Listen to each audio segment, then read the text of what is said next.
Hello my dear Stitchy friends, my name is Marie and this is my Flosstube channel Stitches and Diamonds. Thank you so much for visiting with me even after such a long time. Thank you to all almost 2,400 of you. I am so humbled by the fact that you are still here, that you are perhaps interested in my stitching. It has been a little while since I've last posted an update. I'm really sorry. I do have a bit of a live update to share with you. Nothing major.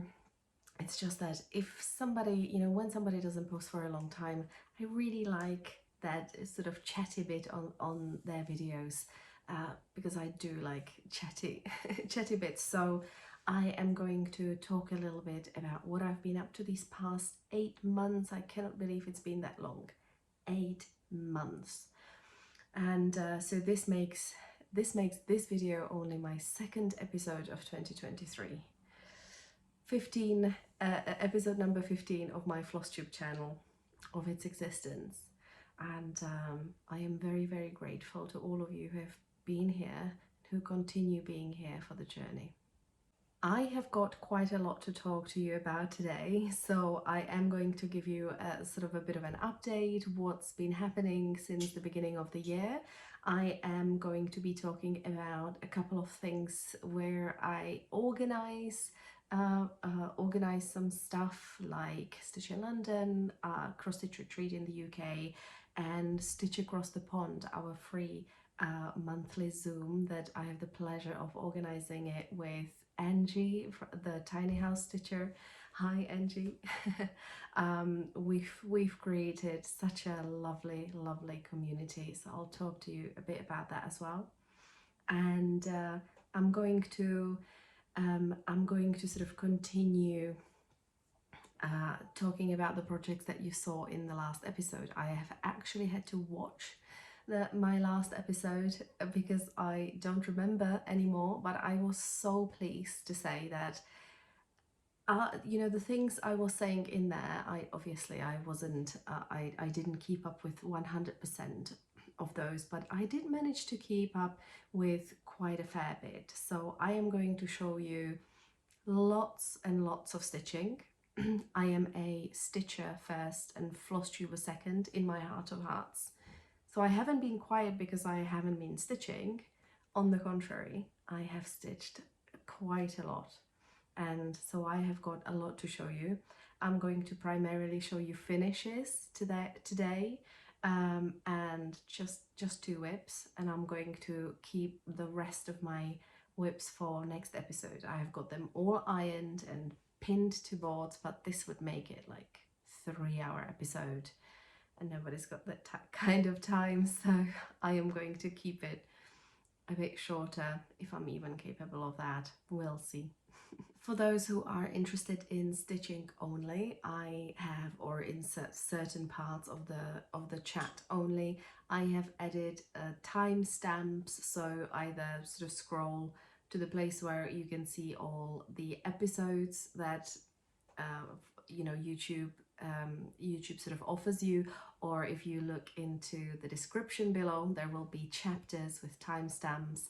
And also, as usual, I always try to mention all the projects that you see in my episode in more detail down below, in case you wanted to revisit it and maybe stitch it yourself as well. Okay, so grab your stitching, grab your beverages, and let's crack on with a live update.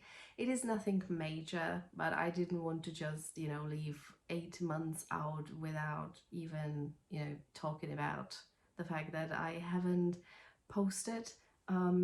First of all, I apologize for not being here, but that's just the way it is. But I want to thank everybody who's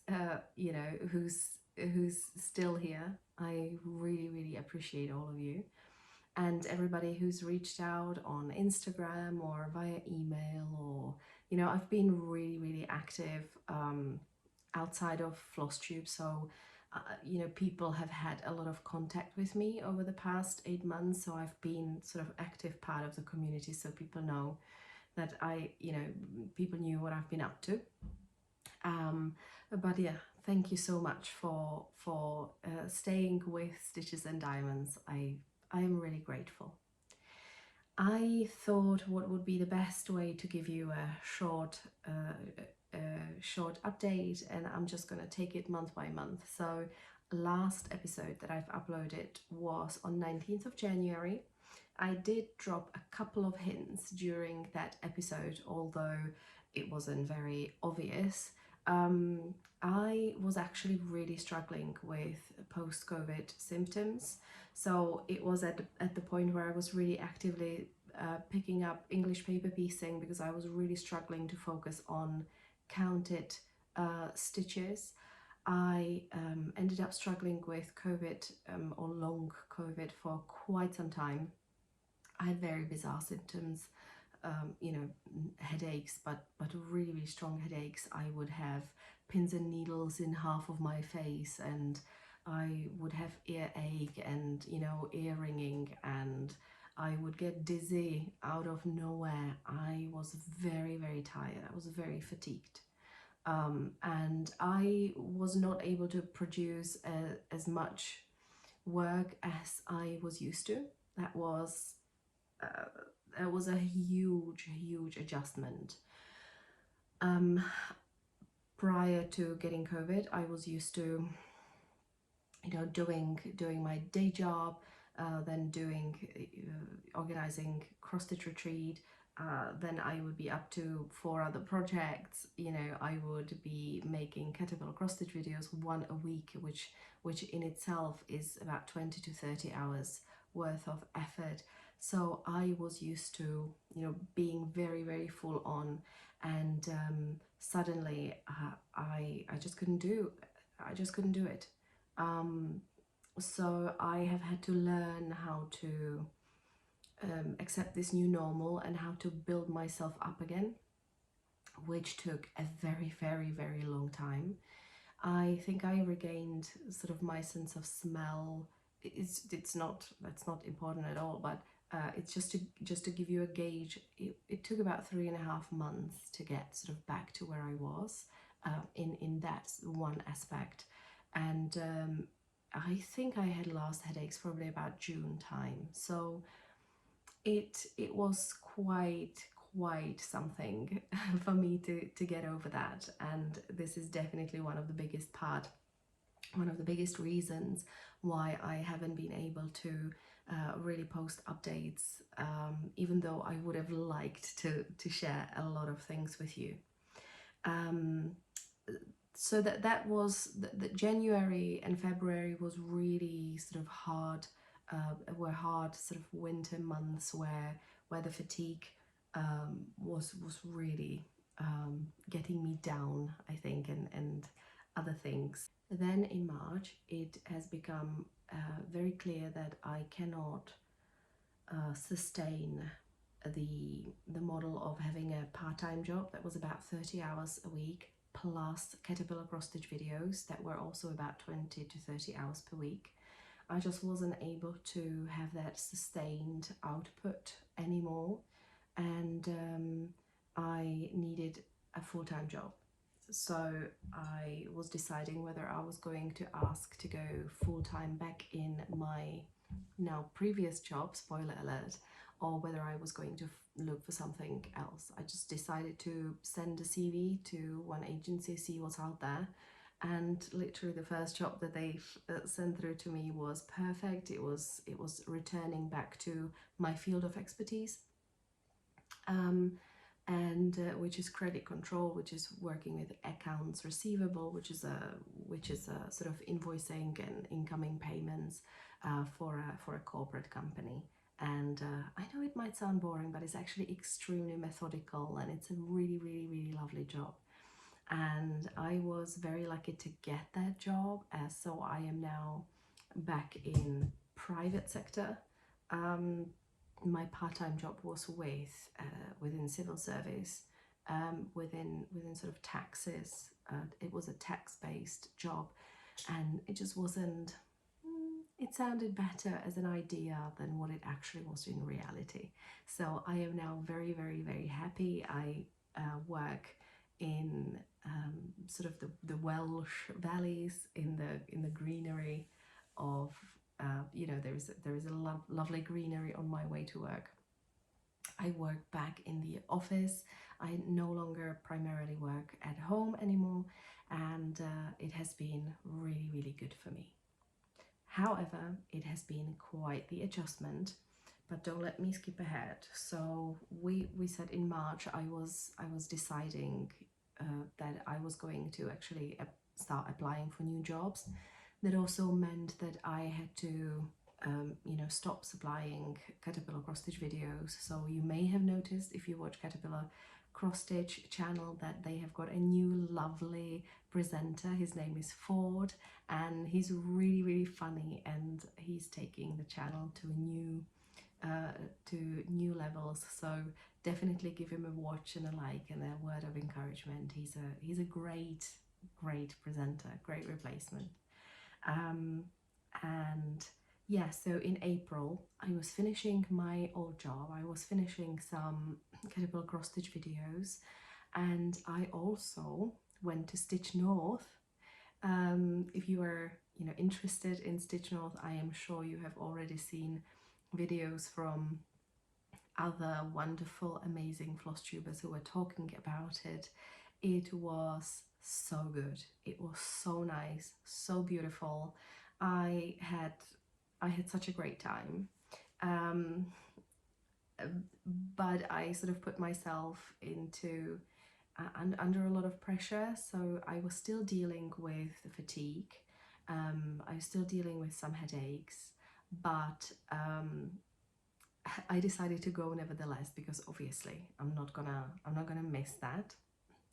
But I only flew in London, Toronto for the retreat itself. I believe I came one day ahead, so it was Thursday, and then I was flying back on Sunday. And I was so incredibly tired, and then on Tuesday I was starting a new job. So I sort of I guess anybody who has got anything that has to do with chronic fatigue or you know, anything like that, I have got new appreciation of, you know, how that may present itself, and that one day you may be absolutely fine and another day you just can't do anything.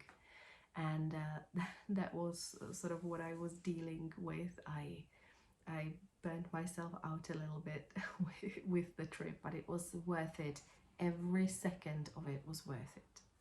And if any of you are wondering whether to go to Stitch North, please do, because Evertoad, Caroline and Kerry and their whole team, they're just absolutely amazing, and there is not enough good things I can say about it. Extremely friendly atmosphere, lovely premises, and just really, really nice set of people. That's all I can say.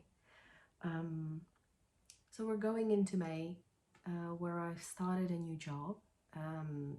It's now full-time, and it is also full-time in the office. So from 6 hours for my previous job, and you know, obviously Caterpillar cross stitch and my other venues, it was all, that was all at home. So from that I am now transforming my day into 8-9 hours in the office plus an hour of commute each side.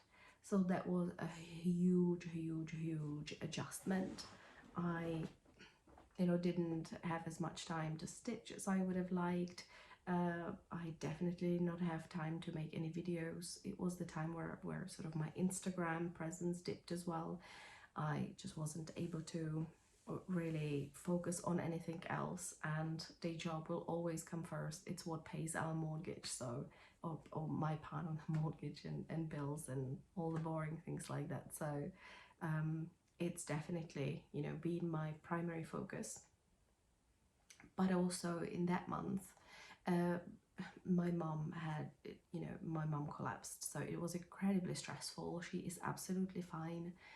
She had a minor surgery about 2 months prior to that, and apparently she's taken it a little bit faster than she, you know, should have. So there was some exhaustion, some dehydration, some mineral deficiency. They've done all the scans on her and she's fine. But obviously she's 1,000 miles away from me in, you know, another, in, you know, 3 countries away or 4 countries away from here. So I was incredibly stressed. I was having this new job. I couldn't take time off to fly over. I didn't know what was happening. My mum's 69, so, you know, she's not a spring chicken. Not to say that she's old, but, you know, she does have her health challenges as well. So I was, you know, wondering what to do. So that was very, very, very stressful, but everything was fine. Then come June, I'm still learning rows in my new job, and my Stitch in London preparation starts ramping up. So I'm ordering stuff and I'm, you know, finalizing a lot of things offline, and it's, you know, so I do a lot of stitching still, but again, it is not a time where I felt maybe comfortable on camera, or where I would find time to just sit down and be calm enough and you know, tell you what's been happening.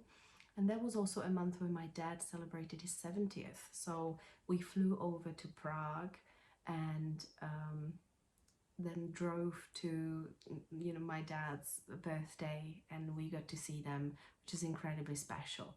We get to see them probably about twice, maximum 3 times a year these days, and every minute is so special with them. Then in June, July and August, what did I do? Yeah, I guess it was just really full of Stitch in London preparations. There's a lot that has been, you know, that is required to organize a cross stitch retreat, of course, and there is a lot of things that is happening behind the scenes as well. So it just has been an incredibly busy time. And also throughout this time, I have had the pleasure of organizing a Zoom. It's a monthly Zoom with Angi, a tiny house stitcher, and we call it Stitch Across the Pond, because Stitch and Chat across the pond, because, you know, we try to actively bring together communities that would traditionally not really meet. And now that, you know, we have Zoom, we have online world, we can, you know, we don't have to stay within our local stitchy groups. We can, if that's what we wish for, right? But this friendship that we have been able to forge with many people from across the world, not just across the pond, has been something really, really special. So we have been doing that since December last year now, every month, every second Saturday of the month. If you're interested in joining us, it's completely free. We allow 50 spots for that Zoom. There are never quite 50 people in there, because life happens, but we usually have about 40-ish people, I'd say, at that Zoom. We've had some lovely Flosstubers join us. We very regularly have Sarah at Sarah Stitchy Spot, who is just amazing, and Sarah at Sew Me Sarah, who is also absolutely fabulous. We've had Pam from Just Keep Stitching join us. We've had Ryan at Rai Guy. We have got the wonderful Betsy Kleger, the one and only, join us on multiple occasions. We've got so many other Flosstubers joining this wonderful call, and, you know, other beautiful stitches that just show their stitching, and we just sort of keep it very relaxed, a relaxed chat, just as you would have during a retreat, when you sit at a retreat table and you discuss everything. You discuss your stitching, you discuss the hints and tips, you discuss where you shop, or what is your favorite needle, or how did you start stitching, or who is your favorite designer, or what's the weather like or where you're from, or things like that. So it is just a really, really relaxed chat. And if you'd like to join us, we have a Facebook group. If you type in across the pond Stitch and Chat, it will absolutely 100% be the first thing that will pop up. You can join there, and we advertise the Zoom calls just 1 week before it actually happens. So if the Zoom calls are second Saturday of the month, we will usually make the tickets for them available first Sunday, around about first Sunday of the month. And we advertise it on the Facebook group, and we send it via email to those who have signed up to a newsletter. So if you'd like to join us, please do. When I say tickets available, they are just zero purchase, either on my website or on Angi's website. That's always included in all the information in the Facebook group. And if you miss stitching with somebody, if you miss at any point the retreat experience of just sitting and stitching and listening to the chatter, or joining in on a conversation, please join us. We never force anybody to share in the group, so if you'd prefer to be quiet, you are more than welcome to. But recently, even the people who didn't feel comfortable speaking, they are starting to share, because we are very open, and we really try to be very supportive in making people comfortable to share and be an active part of the call. So yeah, the more the merrier. Please do join us. We love the community. Angie and I love the community we've managed to create, or not to create, to facilitate, because it is the members who create that community, and it is just absolutely precious. It is wonderful. It is really welcoming, and that's what we are aiming for. So don't be lonely. If you don't have anybody to stitch with, join us. And then throughout this time, it was always something. So every time I prepared to film a Flosstube episode, something has happened. Just something came, like my front tooth cracking in half practically during Easter break, or something happening in the house, or the latest one in beginning of September when I got my second round of COVID, which has not hit me nearly as bad as the first one, but it did take me a couple of steps back in the recovery, but we're all good, we're all fine. And now finally, now that I've given you this ton of excuses and this little synopsis of what has happened, we are ready to talk a little bit about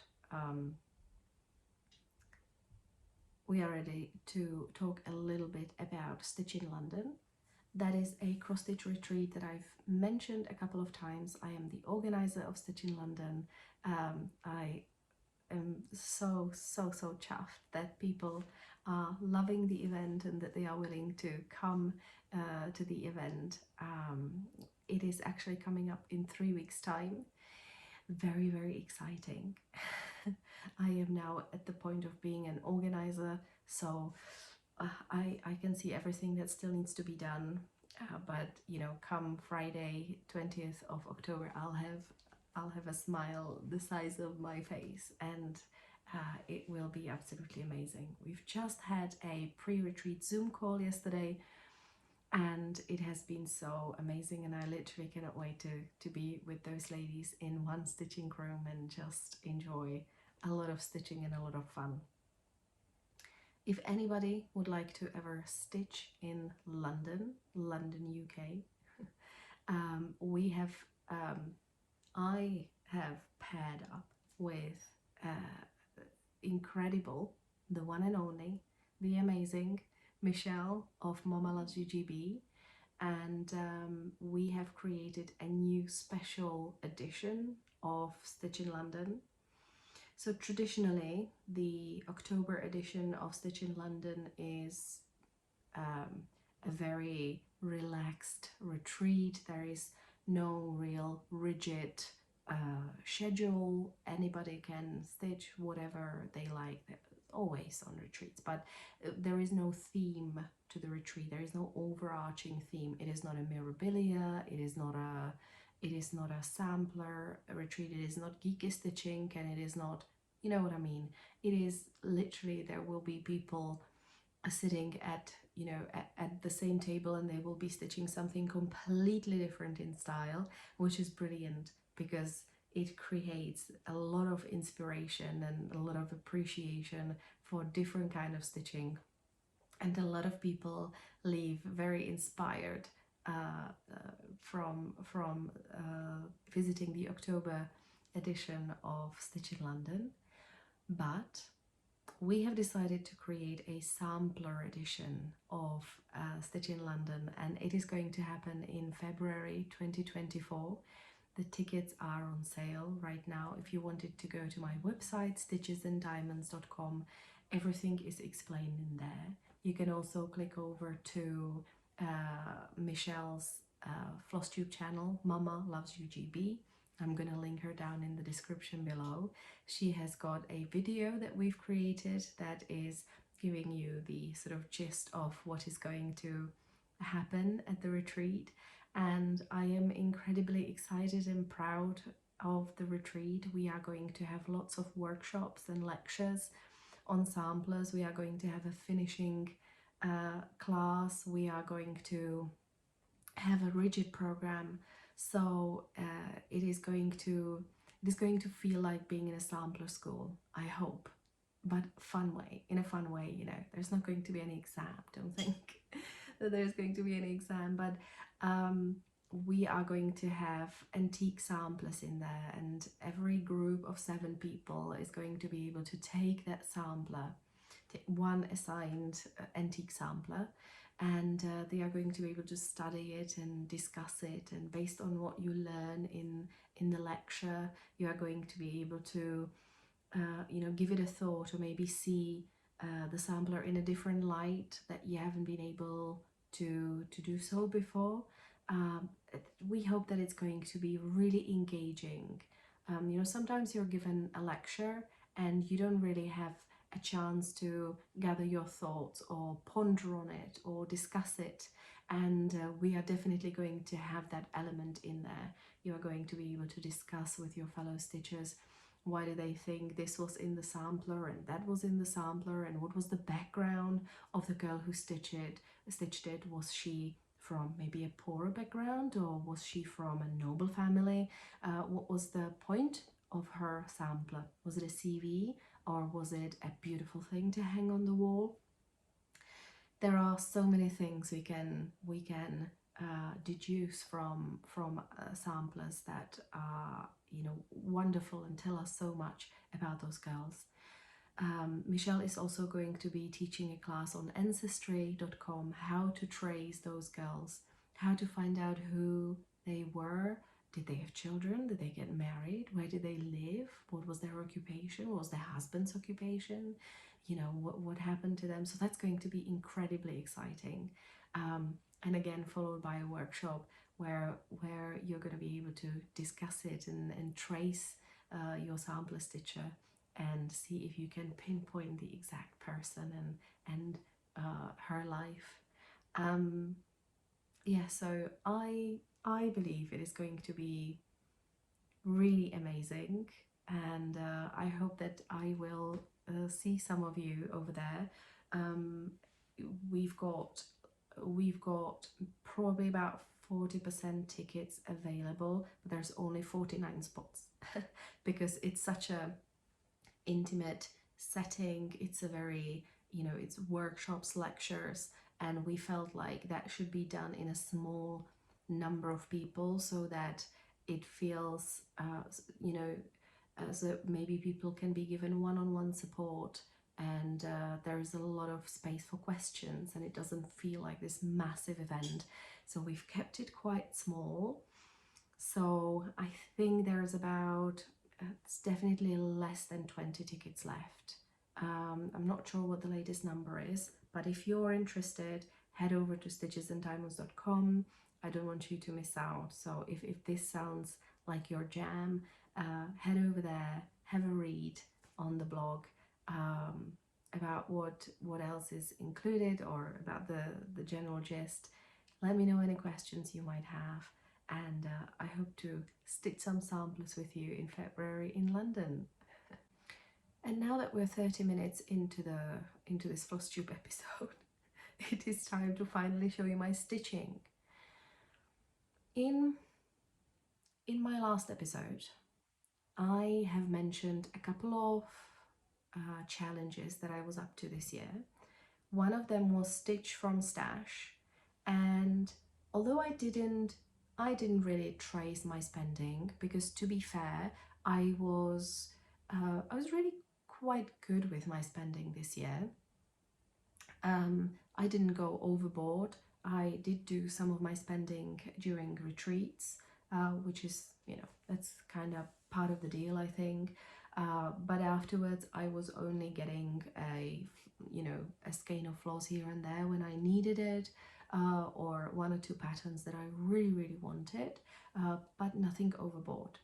But part of the so I'm not going to give you stats of my £25 a month spent, but there was this element of Stitch Your Stash where you could earn a little bit more money into your budget, where you allow yourself to spend a little bit more if you have a finish. And the one good thing that has come out of this 100% is that I have got quite a number of finishes to show you.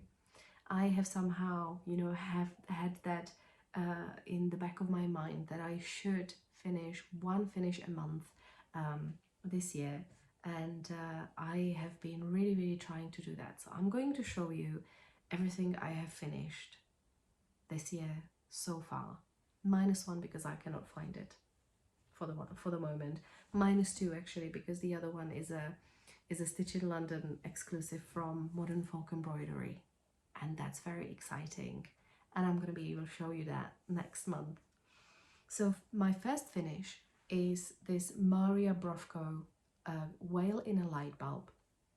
When you last saw it, I only just started a bit of backstitch, but this is so pretty. It's just cute. It's just cute. It is by Cute Patterns by Maria. She is a Ukrainian designer, so this was purchased as part of the Stitch for Ukraine hashtag, and she is Cute Patterns by Maria, and all I can say is that this is very cute.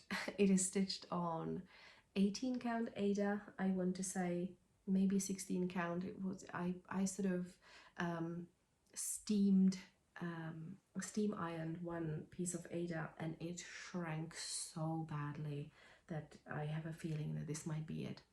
But yeah, it's very cute. So that was finish number 1. And then finish number 2, we have a Blackbird design. If you recently watched my other video from this year, you would probably know that this was meant to be stitched 1/1, alas, Marie doesn't read instructions, so this is stitched 2/2 apart from my initials, because it turns out that M and G are the hugest, one of the, you know, a couple of hugest letters of the alphabet. So I am struggling to fit it in anytime I have to put my initials in. This is from the Home for the Holidays book by Blackbird Designs, and it was meant to be super tiny and go into this tiny little paper mache sort of treasure box and become like a pin cushion, but because I did it 2/2, this is 32 count, just a flax linen box standard from Zweigart. Then I decided to make this into probably a little pillow, little cushion, and then stitch it once again. I still kept the, you know, all the flosses. Stitch it once again, 1/1, and then actually put it into the paper mache box, and then, you know, keep these two as sort of companions. Unintended, but really nice. All called for colors. Finish number 3. Are you impressed yet? I did a lot of stitching, I really did. Finish number 3 is, this was a caterpillar cross stitch. This was gifted to me as part of, you know, our working together. I did one of the tutorials on this piece, and but I did switch the fabric. This is Fox and Rabbit Ocean Spray, I want to say, probably not, but it is a lovely color. It's a 40 count linen, and this was from one of Caterpillar Cross Stitch subscription boxes, and I want to say that it's from Emily Peacock, which is, she's a British designer. She's got this very distinct style, and I believe you can buy her needlepoint. I did see, I went to the Royal School of Needleworks this year, and at Hampton Court near London, and she has got her kits available in the Royal School of Needlework shop, and they are very distinct. It's like Virginia Woolf, and who else is that? Oscar Wilde. She's got these like very distinct faces. I'm putting the photos up. But yeah, she's got a very cool style, and this was her winter design. I think it was Howling Winter, potentially Howling Wolf, Winter Wolf, something like that. I don't believe, I mean, if you like that, I'm not entirely sure if this is still available. Check out Caterpillar Cross Stitch website, because they do sell boxes where they have agreed with the guest designer that they still have got the rights to sell the box. So, you know, some of the boxes are available after they've been released, or long after they've been released, and some of them are not, because the designer has taken over that pattern, and, you know, Caterpillar Cross Stitch can no longer sell them. So some of them are not available anymore unless you got the box. Some of them still are, so put luck, check the website. The next finish is this entirely cute, beautiful, I am just in love with it.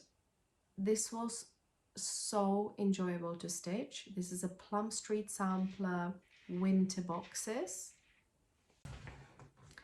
That was the cat scratching to go outside. In about 5 minutes time, she is going to scratch to go back inside.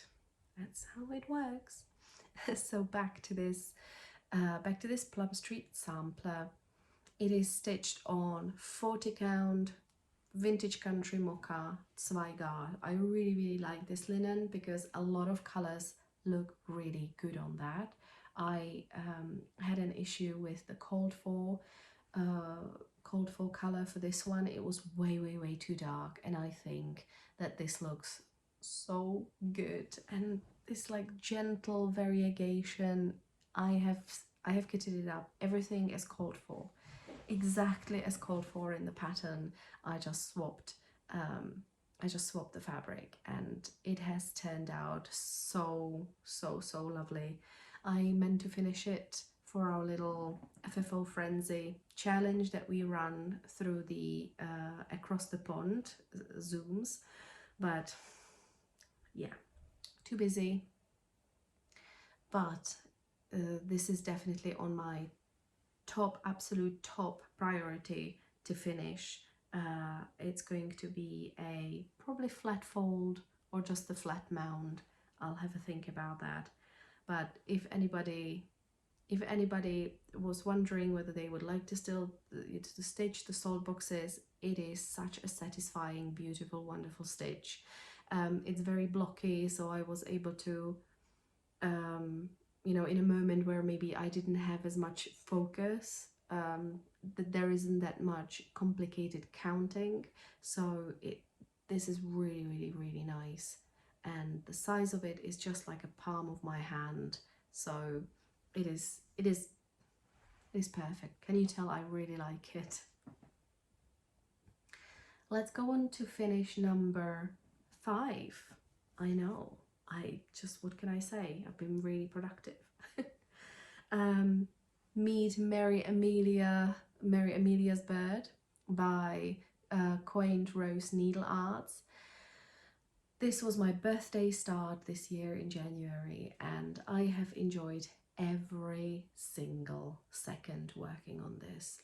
It is such a lovely stitch. Again, you might recognize the fabric. This is Vintage Country Mocha, 40 count, 40 count. So I got, whenever I mention 40 count, I am stitching 1 strand over 2 always. So this is the case in here as well. And because it was my birthday start, I treated myself to a set by the conversion by Roxy Floss from Evertoad, and I just really love it. It's really, really nice. I don't know yet how am I going to finish it. I saw Kim the Contented Stitcher. I do think that I hope I remember correctly that that was her. She finished it in like a vintage alarm clock, which was so cool. It looks so beautiful. But I'm not sure if I'd be able to get that here. So I'm thinking either normal framing, obviously, or like a round round hoop if I can find the correct size. But you know, probably it's going to end up being framed anyways. She's going to look like, well, I think he's a chap, I don't know, with such red breasts, he can only be a chap wooing his you know, potential girlfriends. I think so. So I think he's going to look amazing in a frame.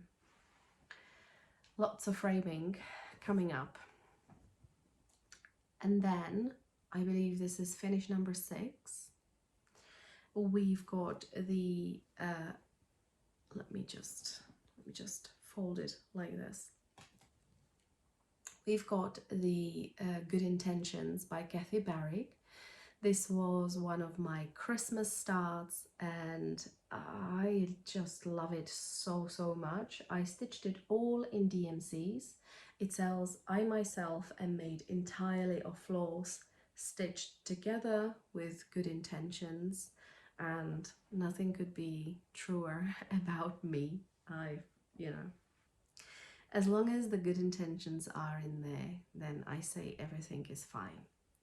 And it is usually, Kathy Barrick usually calls for NPI silks, but they are, you know, they are incredibly expensive. So I just went with the called for DMCs. I did no, I don't think I've done any replacements whatsoever, and it just came out absolutely beautifully.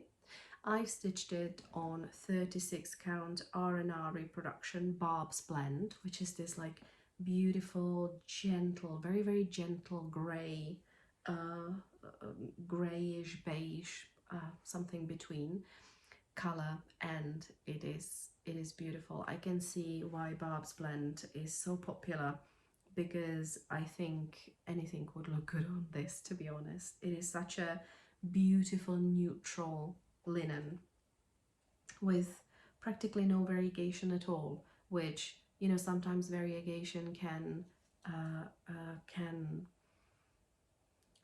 be to a detriment of a project. You might want a little bit more solid color, and this is one of those, and it is just perfect. Highly recommend. And then my last cross stitch finish is, well, I'll tell you about it. So this is Hello from Liz Matthews. It is the How Sweet It Is to Be Loved by You. I think it's lovely. it was such a lovely stitch. It was very, very easy to stitch. It was just a couple of huge letters, and I'm not sure if I did with it what I really wanted to do with it. So if I'm gonna post the model around here. I hope you don't hear too much shouting. There's a lot of shouting outside. Kids shouting, not a bat shouting. If you saw the model, then it was sort of in the corner of the model, and then there was a lot of empty space which created this lovely sort of effect, and obviously that has not happened here. This was such a spontaneous start. It was like, I'm gonna do a really quick stitch, and I don't think I've calculated properly, which doesn't happen usually, but obviously I was in a bit of a, you know, one of the things that happens to me with the long COVID and the current COVID recovery is that I will make mistakes, like accuracy mistakes that I've not, you know, that I'm not used to making. Like I will write a sentence and then I will read the sentence day later and it is an absolute utter nonsense, even though in my head it sounded perfect. So that's probably what affected this start as well. I ended up with not enough fabric whatsoever to achieve nowhere near the same effect that Liz has intended with this project. So now I need to decide what to do basically. Do I restitch it? I am toying with maybe doing a 32 count but 1/1, so same fabric. This is my 32 count flax. I bought a lot of it when I started stitching.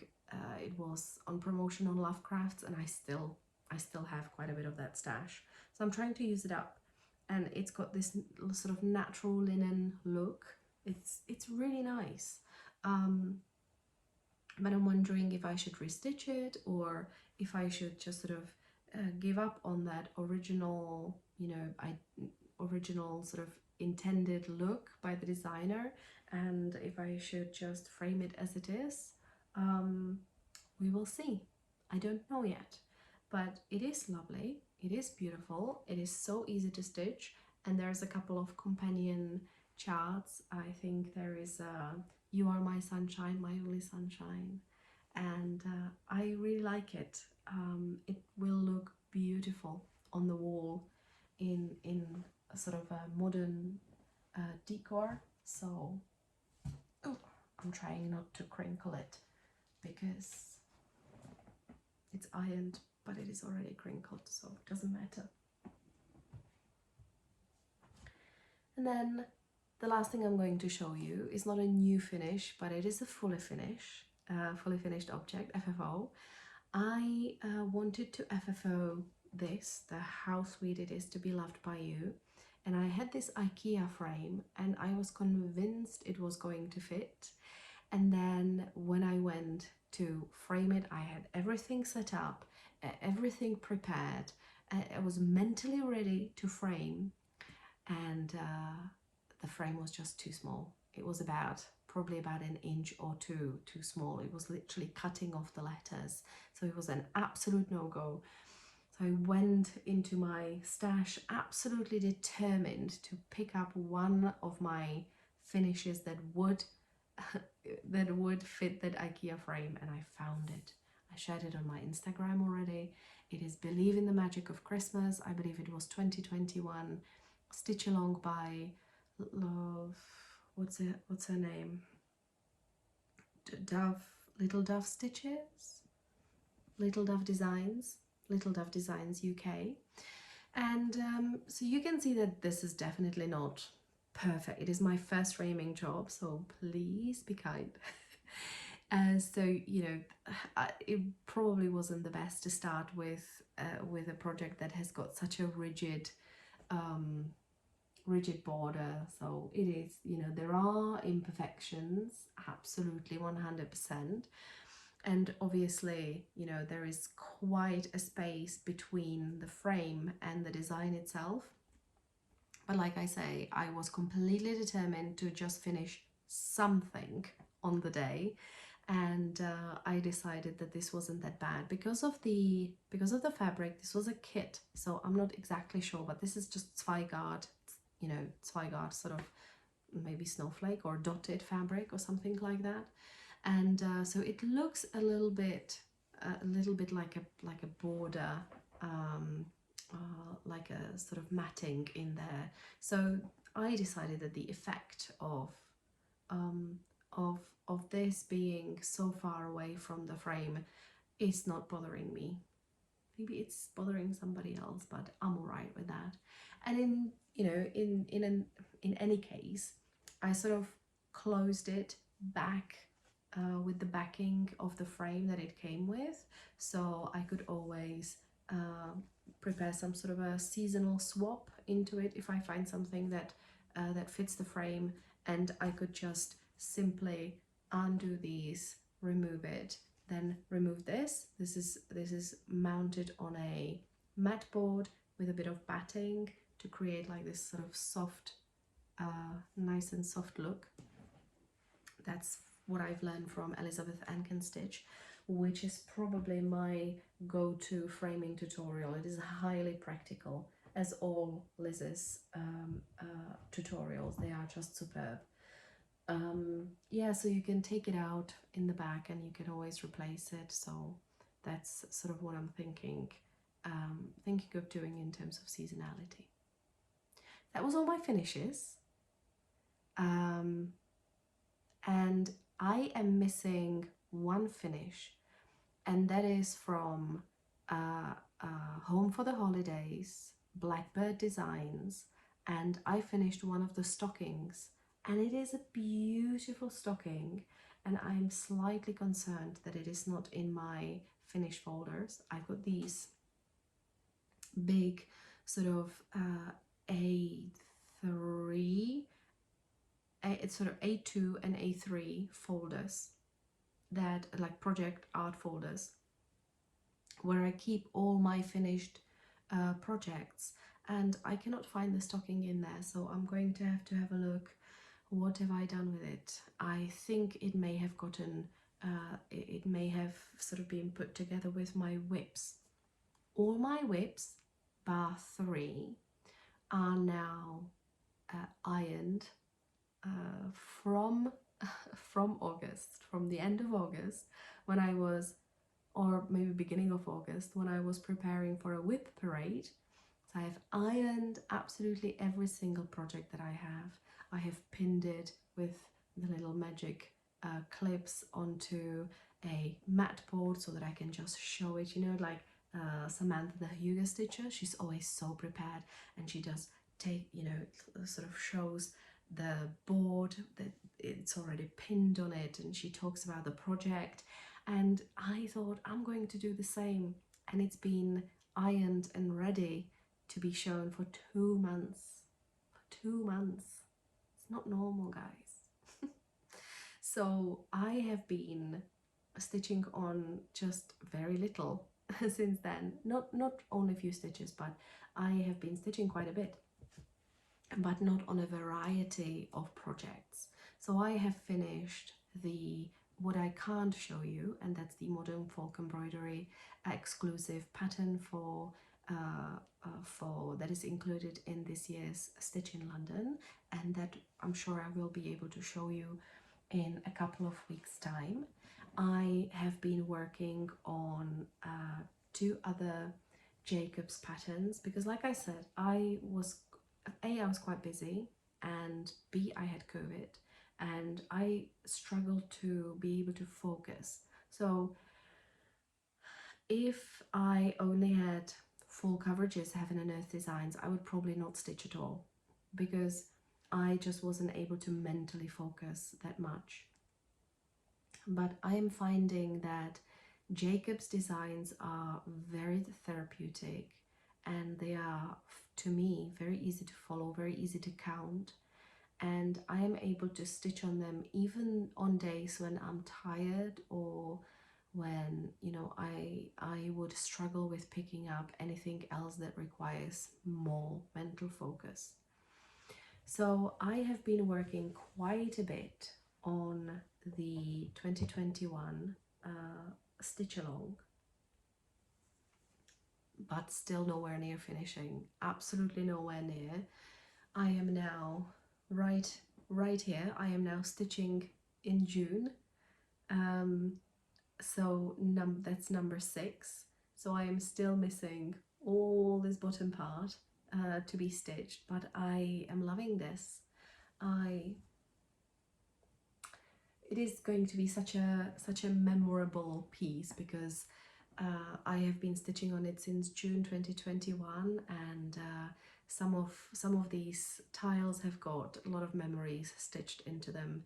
I have said it already probably, but I'm gonna say it again. This tile I stitched when I saw my mom and dad the first time after the pandemic. That was August 2021. It's been a year since I've seen them last, and I still remember just stitching on this and chatting with mom, and she loves this project. She absolutely adores this project, and you know, she was just, it was just such a special moment to just sit and stitch and chat with mom. Mom doesn't cross stitch, although she did teach me all the basics of all crafts that I know. It is her influence that made me into a crafter, but she's more into sewing. She loves her sewing machine. She loves sewing by hand, and but yeah, but we were having a really good chat, and that's what's really special about this project. And I think that 1 month is about good 4,000 stitches plus. So when I shown it beginning of this year, I was hardly beginning with April, so that's some good 10,000 stitches in there. So that's not too shabby, given how much I've stitched on other things. When I show you my whips, I will be able to show you a lot of progress as well, even though they're not finished quite yet. Oh, and I wanted to mention, this is a very lovely needle minder, and this is from a very independent, small UK business. She's called Jess Keeps Stitching, I want to say, but I will put her name here and her details down below. She's absolutely lovely, and I met her at Bristol Stitchy Day, and you know, we chatted very briefly, but I need to check out her Instagram, because I don't think we follow each other on Instagram, and I'm sure that, you know, there's a lot of sort of clay art that you know, is available from her. It's a very good needle minder.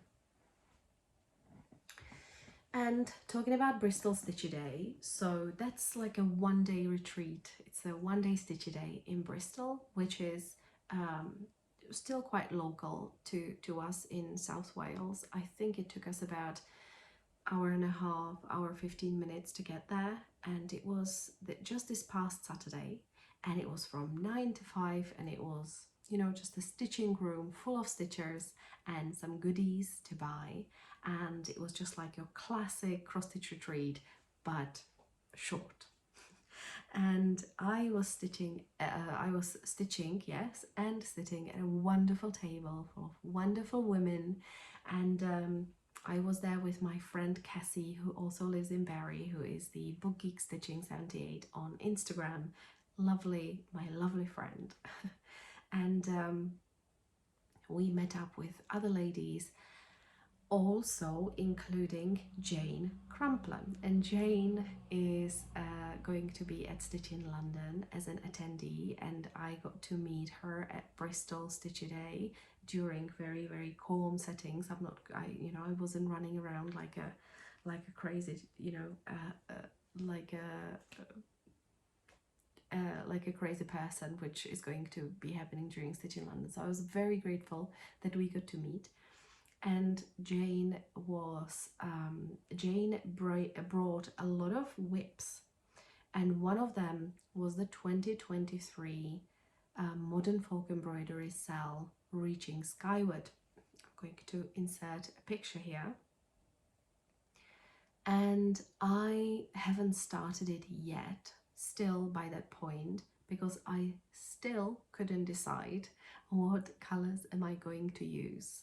And Jane had lovely colors. Her blue was 3750 and her gold was a slight bit different than what I ended up going with, but she has helped me so much to choose. And then in the end, the whole table was helping me with choosing the colors that I would use for my new start.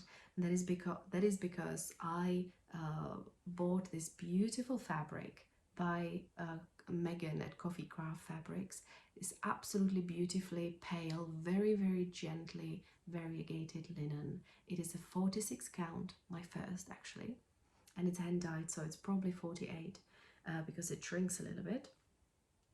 And I have decided that I'm just going to start it there and then. There was a lady who had DMC, who was selling DMCs there, and so I just went and made a decision, and that was it. The rest is history. So here I present to you my new start this month, and it is this tiny little humble start. It's probably about 500-600 stitches on the 2023 Reaching Skyward cell, and I am really, really enjoying this. And again, this is a needle minder that I got there from Jess.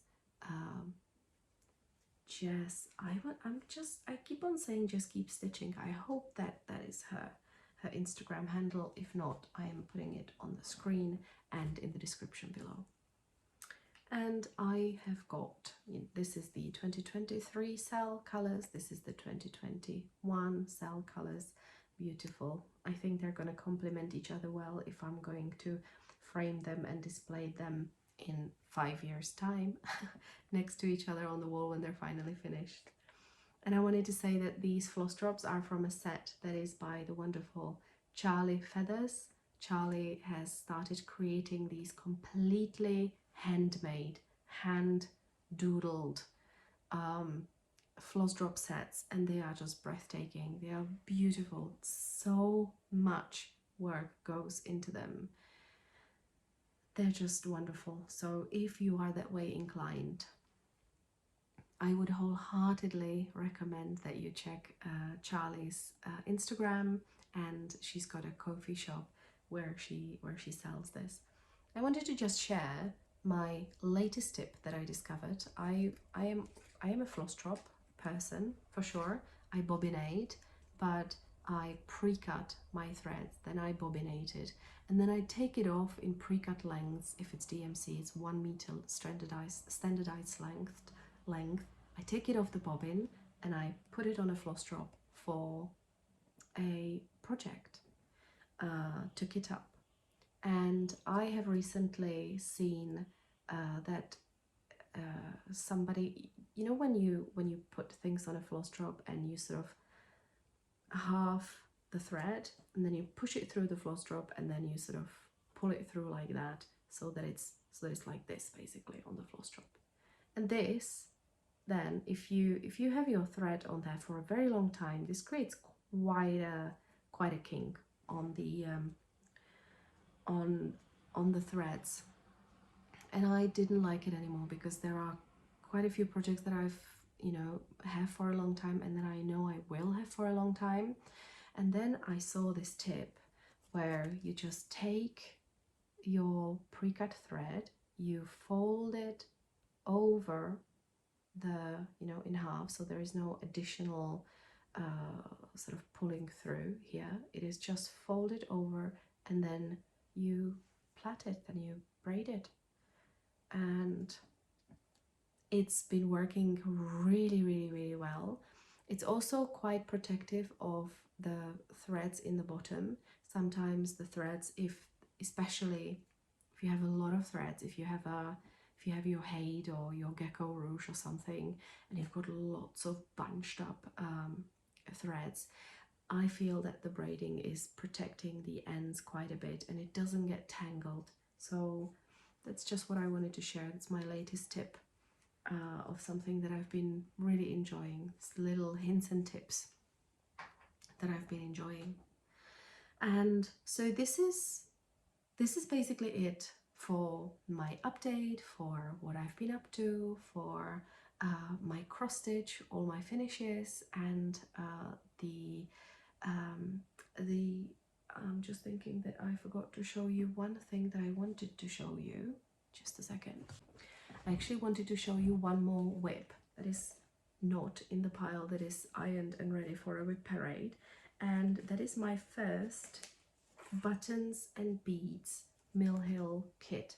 I got it at Stitch North, and it's really quite cute. I'm enjoying it. It's my first time stitching on perforated paper, and it's going to be this, you know, it's just going to go above our little coffee station in the kitchen, I think, and it is really, really enjoyable. I haven't gone to the beading part yet, so we'll see, but it's really enjoyable.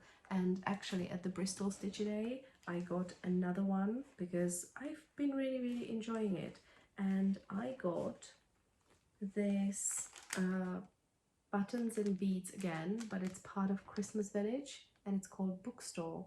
So I'm sure that Cassie, who is indeed a book geek stitching, Cassie and I are going to do a sell on this because she got her copy as well. So I'm really, really looking forward to stitching this. And unfortunately they didn't have a needlework shop.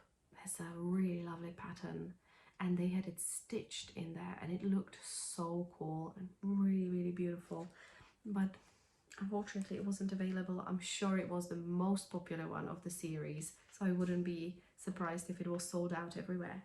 Oh, and the last thing I wanted to show you is that when I was at Stitch North, I got this beautiful project bag. It sort of looks bigger than it is. It looks giant here, but you can see this is my hand, so it's not quite your this is a standard project bag, and this is this bag, right? It is so cute. It is an ever-toed bag, and I am absolutely in love with the front panel. I would have bought every single one they had in there if it was within my economical power, but I think they are absolutely gorgeous. So this is currently one of my favorite project bags, and I think, as it was pointed out to me in Bristol, that this is a very, very similar colorway, so I am probably going to keep my 2023 Reaching Skyward in this project bag. Okay, but I'm waffling now at this point, so now let me just say that the cross stitch part and the life update part and everything else is hereby finished, and I am going to show you my EPP progress, because I have been doing a lot of English paper pieces stitching, just panels for the moment, no piecing together, but I've got lots of panels to show you. But if this is not your jam, then thank you so much for visiting with me. Thank you so much, and I shall see you very, very soon, I hope. And if English paper piecing is your jam, then you're more than welcome to stay, because I am going to proudly show that I have finished this panel. If you've seen the previous episode, I did mention that I'd like this to be used for a cross-stitch project bag, because Elizabeth Ankenstitch has got a tutorial on how to sort of cut this and sandwich this and everything, and then you know, make a project bag around this. So this is going to be just the front of a project bag.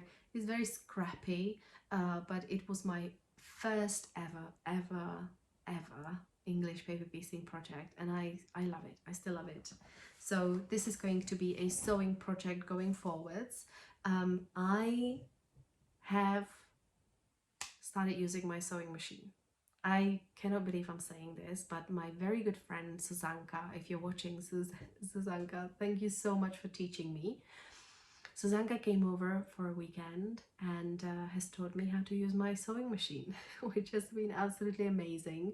So I am no longer scared to, you know, thread it and to touch it basically even, and I know how to wind the bobbin, and you know, I know little bits and pieces, and while I'm still figuring everything out, obviously, I am now able to actually stitch with a sewing machine.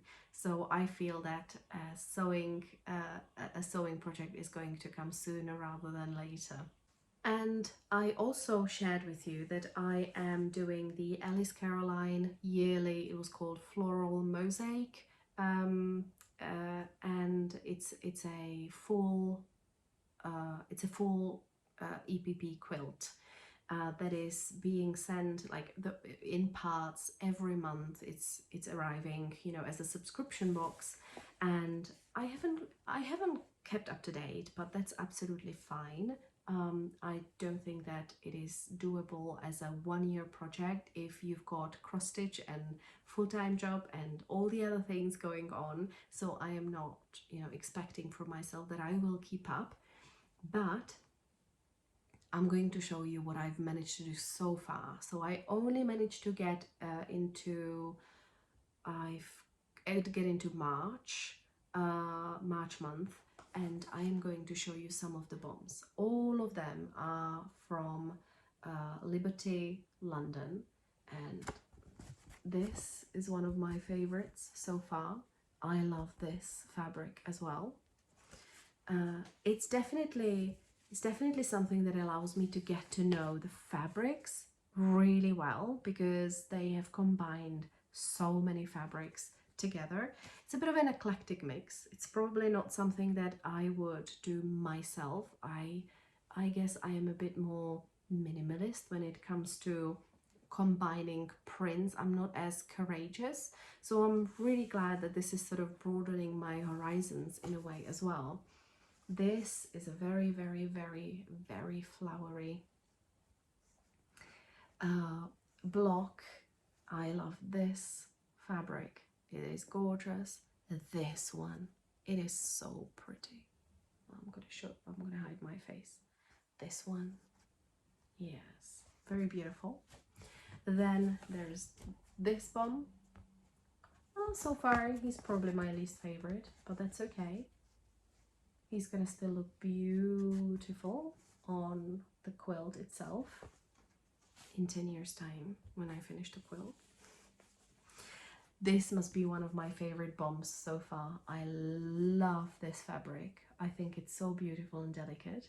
I love this fabric. Anything with like roses and peonies is my jam, and I think these little bits and pieces just complement it so well.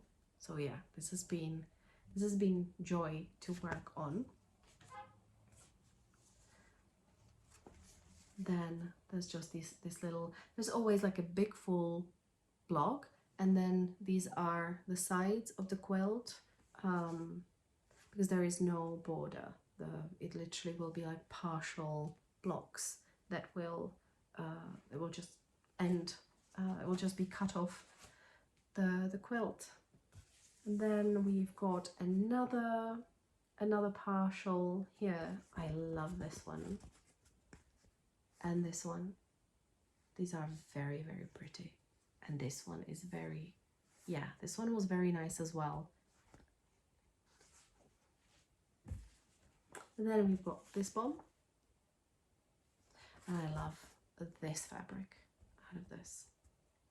So see, it's giving me an opportunity to get used to, or to get to know a lot of different fabrics, and to discover my own personal taste in fabrics, which is also important, I think. Anytime I started anything new as a craft, I started as a kit. I didn't immediately buy all the supplies. I started as a kit, and I've learned the absolute basics, and then I started then as my sort of knowledge and my taste in the craft has developed a little bit, then I've only, you know, started buying my own things and putting my own twist on things.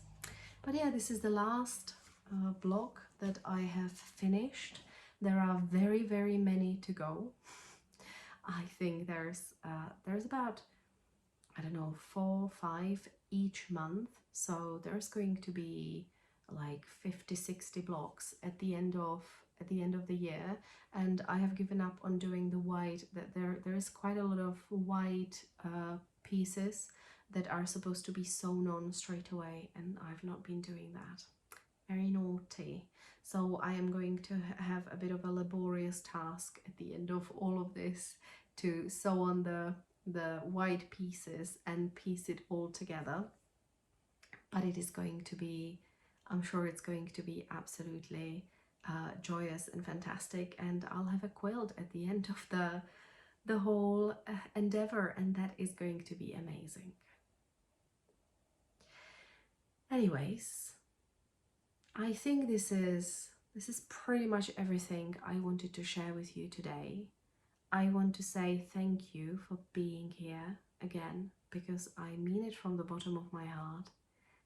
Thank you for being here, for creating Stitches and Diamonds with me. I do have quite a bit of things for giveaway, so I will be able to share that. Sorry, my the queue has come on. My my battery is dying.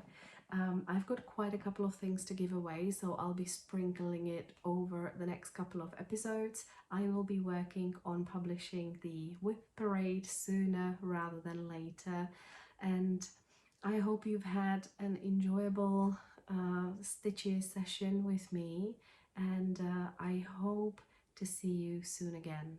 Thank you for visiting with me. You are the best people ever, and I'm looking forward to seeing you soon again.